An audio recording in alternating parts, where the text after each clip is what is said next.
Washington Times front page for Thursday, July 21st, 2022. Thanks for joining us. I'm George Gerbo. Nearly 2 million Ukrainian refugees have been sent to Russia, according to both Ukrainian and Russian officials. Ukraine portrays these journeys as forced transfers to enemy soil, which is considered a war crime.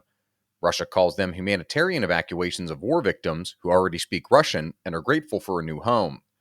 An Associated Press investigation based on dozens of interviews has found that while the picture is more nuanced than the Ukrainian government suggests, many refugees are indeed forced to embark on a surreal trip into Russia.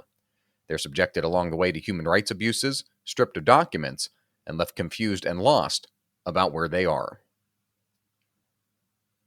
Former Vice President Mike Pence received a warm reception on Capitol Hill from Republicans, who applauded him for fulfilling his constitutional role in certifying the results of the 2020 election. Seth MacLachlan reports Pence attended a closed-door meeting of the Republican Study Committee. Nebraska Congressman Don Bacon said the response to the former vice president was very positive. Bacon said Pence didn't provide insight into whether he'll run for president in 2024, but people are encouraging him in there to do so. A group of Republican senators want the Pentagon to end a program to eliminate white nationalists and other extremists from its ranks. Susan Ferricchio reports the language calling for an end to the effort is contained in a report accompanying the Senate's annual defense policy bill. It cites a Pentagon analysis showing the military has spent hundreds of thousands of dollars searching for extremism in its service branches. Senate Armed Services Committee ranking member Jim Inhofe told Susan the diversion of resources wasn't justified and that the military should focus instead on keeping up with Russian and Chinese military advances.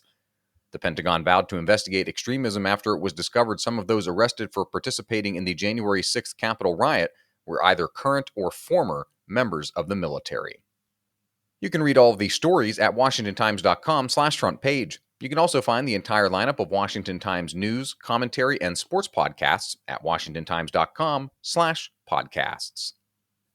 A law professor has filed a brief with the Supreme Court urging it to rule against Texas in a lawsuit over the Biden administration's handling of immigration enforcement.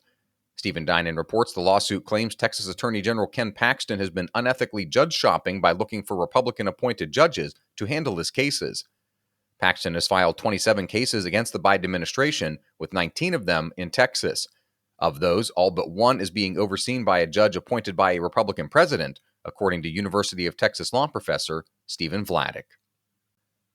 And finally, Valerie Richardson talks with Ann McElhaney, the host of a new podcast looking at the case of Kermit Gosnell. The Philadelphia abortion doctor was convicted in 2013 on murder charges in the deaths of 3 infants that were born alive.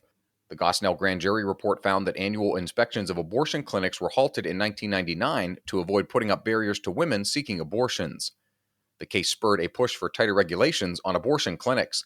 23 states now require abortion clinics to meet the same standards as outpatient surgical centers, according to the Guttmacher Institute.